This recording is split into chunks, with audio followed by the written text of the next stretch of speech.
Hello, Internet! My name is Sam Rubenstein, and this is another episode of After Campfire. April Fools, that's a lie. It's still, no, it's just another episode of After Campfire. Anyway, um, so I want to start this episode right by saying yesterday, March 31st, 31st, March 31st was Henry Greenhut's birthday. Yes, look at this man. Look at his beautiful face, his chiseled jawline, his strong, well defined features. Some would describe him as a beautiful, beautiful butterfly. Let's sing him the happy birthday song.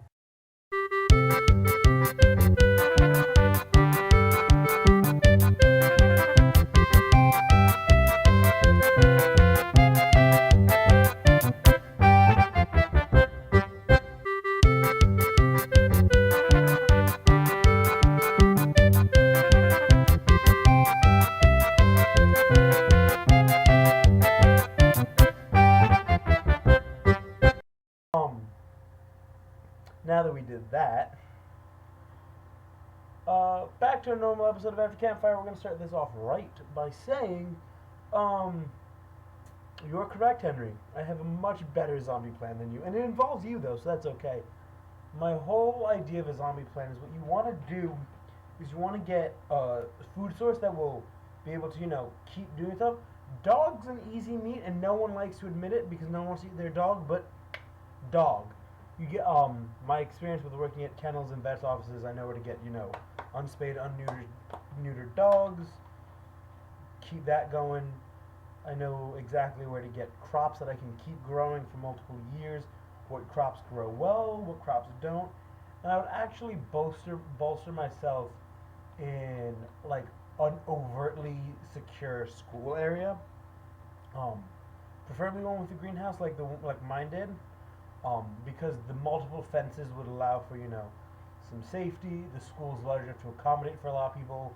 Most schools have backup generators, and then you have a long-standing supply of food that, like, even if you were in a situation where you'd run out of power and electricity, you'd still have food and you'd still have a safe shelter. Whereas, like, if you're on a boat, food runs out, you're done.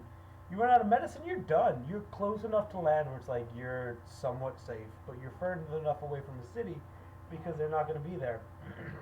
And you get medicine from a vet's office, not from a people hospital, because when you're sick, like if you're becoming a zombie, you're gonna go to a hospital because you think they'll be able to save you.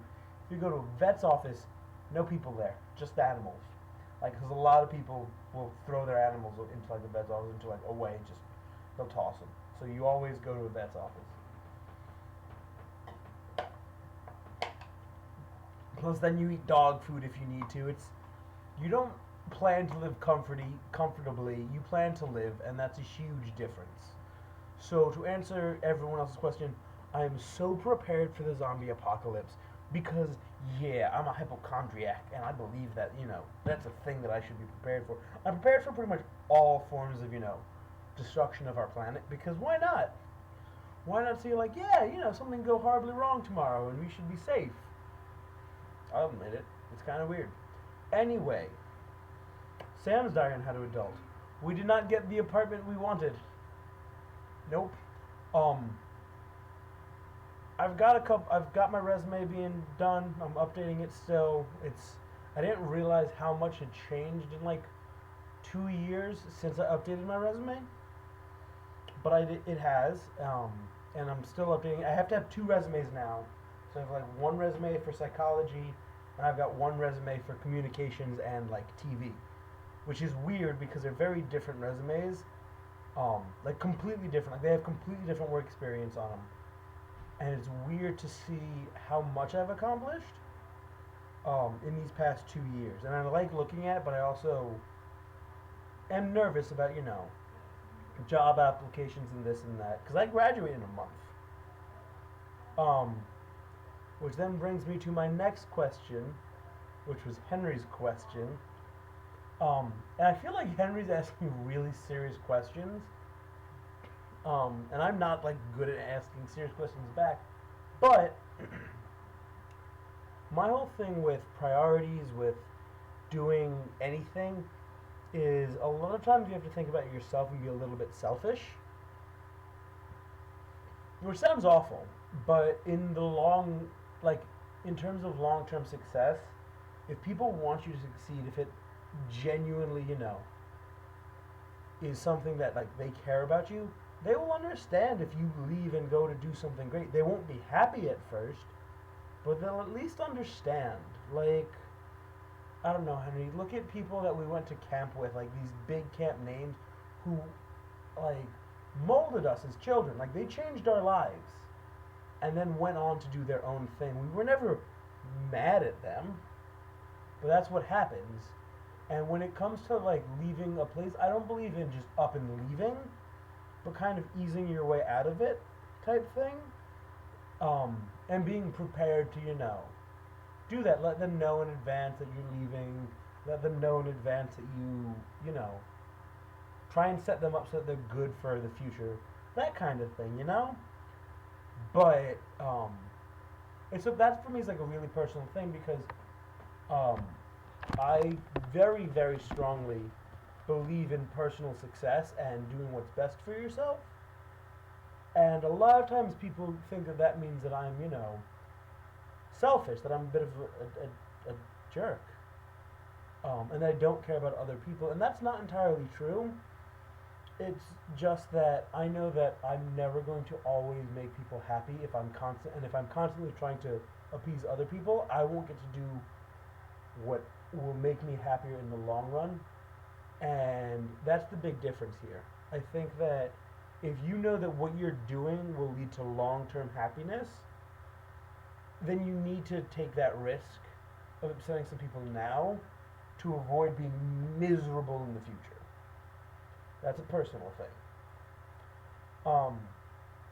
With that said, I don't know if you noticed this, but I'm gonna bring this up for anyone that goes to camp that watches this.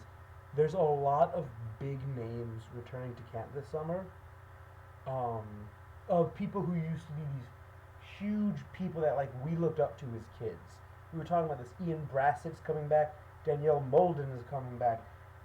Jen Randall's coming back again. God bless that woman. People keep returning. John Aronoff is stopping by. I don't know if he's got a job for the summer, like, fully or not, but, like, people keep coming back to camp. And so my question to you is essentially who, you could be from camp or not from camp, but who molded you into the person you are? Who was that big influence that changed the way you looked at the world? I really want to know your answer to that one because I think it'll be interesting, especially if you put, like, camp into perspective. Because that's a big thing. It's really a big thing. The people that we meet and who we learn from are the people that really influence us the most. With that said, goodbye, Internet. Goodbye, Henry. Goodbye, Matt Lakeman. Goodbye, Zach, because I did not, say hello to you in the last video, and you got very upset, and I was upset. I'm sorry. See you guys later.